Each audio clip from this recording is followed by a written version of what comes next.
Did they put anything in your heart? Pacemaker? Okay, good to know. Relentlessly, they work out to work around their limitations. At a Dallas gym known as the Adaptive Training Foundation, or ATF. This gym is like no other gym. Two kind of trains of thoughts while we balance. It's specifically for amputees and traumatic injury survivors. Good. Oh, I got you. ATF was founded last year by David Vabora. Relax. I got you. You're not going anywhere. A former NFL linebacker who suffered a career-ending shoulder injury. And I recognize that my gifts could match the needs of those right in front of me. Hey! Many of the people he helps are veterans. Nah, no pull. I have massive amounts of shrapnel damage and nerve damage along the left side of my body. They start each new class by sharing stories of how their bodies were broken. Stepped on an IED, lost both legs immediately. They also reveal what they hope to achieve here. Nobody really knows me here, but I just want to be myself again. And then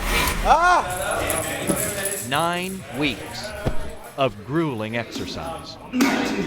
20. You're here 3 times a week for an hour. Like when I leave out of here, I'm dripping, I'm just drenched. I go through like 3 or 4 shirts. The workouts can be life-changing, even life-saving. You know, I had my own battles with suicide. You know, I spent a lot of days waking up trying to figure out why I even needed to wake up that day.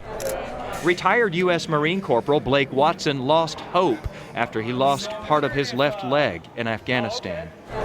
Coming in here, man, only for an hour a day, 3 times a week, there was still 3 hours a week that someone wanted me somewhere and I had a purpose. He stayed on after his training and became the gym photographer. That's an epic shot at the end.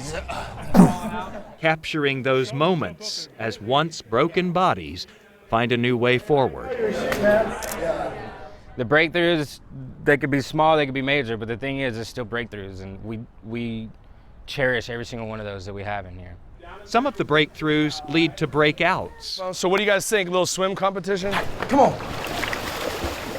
The ATF added an advanced course to train competitive athletes. Fast. Like retired U.S. Army Sergeant Carlos Colon. Terminator. This is my head, if you could see. This is before all my surgeries. So the explosion, it blew up all these bones. Hit by a grenade. When I went through, I put my hand. So I took all my fingers, my face. He endured 20 surgeries. He now does triathlons. Army Staff Sergeant Michael Smith lost his right arm and had a near-fatal infection. Track is clear for Mike. And now he's making a historic run for the Olympics.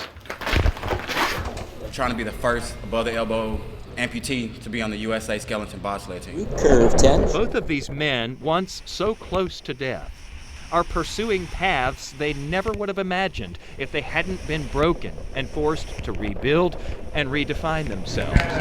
Like losing my arm, that's probably the best thing that could have ever happened to me. Along with the others in their workout group, they're out to prove now that your limitations 21, 22 can actually help expand your limits. That's conditioning like nobody's business. Jason Wheeler, Channel 8 News.